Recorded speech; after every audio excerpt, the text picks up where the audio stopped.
ঢিলাখুলক কতক্ষণ ধরে ব্যবহার করা উচিত? 40 পা হাঁটাহাঁটি করা কি মুখ্য বিষয়? মুখ্য বিষয় 40 পা বা এর কম বেশি কোনো পা হাঁটাহাঁটি করা নয়, বরং মুখ্য বিষয় হলো পেশাবের পর বা মলমূত্র ত্যাগের পর অপবিত্রতা থেকে পবিত্র হওয়া, এটা হলো মুখ্য বিষয়।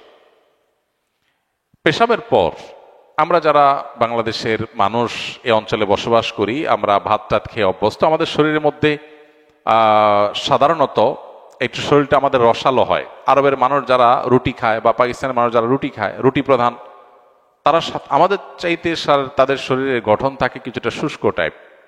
আমাদের দেশে মানুষের পেশাবের পর সাধারণত পেশাবের ফোঁটার ধারা বন্ধ হতে একটু সময় লাগে। আবার আমাদের দেশে মানুষের মধ্যে অনেকে এটা রোগ একটু বেশি সময় নেয়, অনেকে তাড়াতাড়ি পরিষ্কার হয়ে যায়, ক্লিয়ার হয়ে যায়।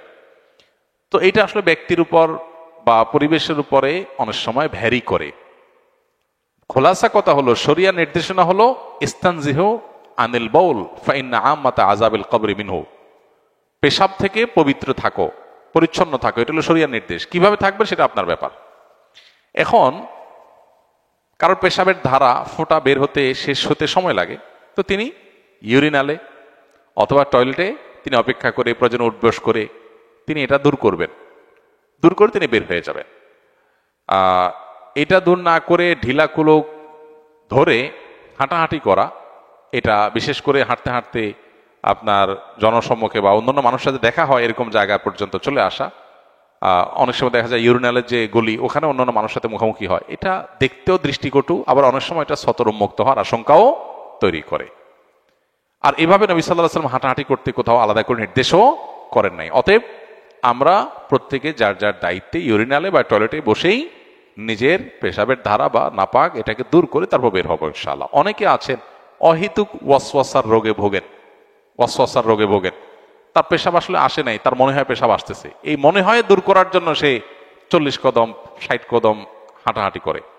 তো এই ওয়াসওয়াসাকে কোনো পাত্তা দেওয়ার কোনো কারণ নাই। নবী সাল্লাল্লাহু আলাইহি ওয়াসাল্লাম ওয়াসওয়াসা দূরের জন্য ভিজা হাতের পানি ছিটা দিতে বলেছেন, যাতে করে আমার মনের মধ্যে পেশাবের ফোঁটা আসলো কিনা এই সন্দেহ আসার স্কোপই না থাকে, যে পানির ছিটা পড়ে পুরো আশপাশের জায়গাটা আপনার একাকার হয়ে গেছে, এরকম যেন হয়। তার মানে নবী সাল্লাল্লাহু আলাইহি ওয়াসাল্লাম ওয়াসওয়াসাকে ইগনোর করতে, এটাকে পাত্তা না দিতে শিক্ষা দিয়েছে।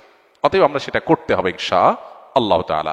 তো এইভাবে হাঁটাহাঁটি করা এরকম কোনো নির্দেশ তো নাই, বরং অনেক ক্ষেত্রেই এটা সতর উন্মুক্ত হওয়ার কারণ হয়। বিধায় এই বিষয়গুলোতে আমাদের সতর্ক থাকা দরকার এবং শরিয়ার সীমানা এবং সুন্নাহকে অনুসরণ করা দরকার। সুন্নাহকে অনুসরণ করতে গিয়ে ঢিলা, তারপরে যে আপনার টিস্যু, পানি ব্যবহার, উভয়টা ব্যবহার করা সম্পর্কে হাদিস আছে, সেটা আমরা করতে পারি, আর না হলে যে কোনো একটা ব্যবহার করতে পারি। কিন্তু দিন শেষে পবিত্র করা হলো মুখ্য, কিন্তু পবিত্র করতে গিয়ে দৃষ্টিকটু কোনো কিছু যেন না হয়, সতর খোলার মতো বিষয় যেন না হয়, সেই জিনিসটা হলো লক্ষণীয় বিষয়। জাযাকুমুল্লাহু খায়রান।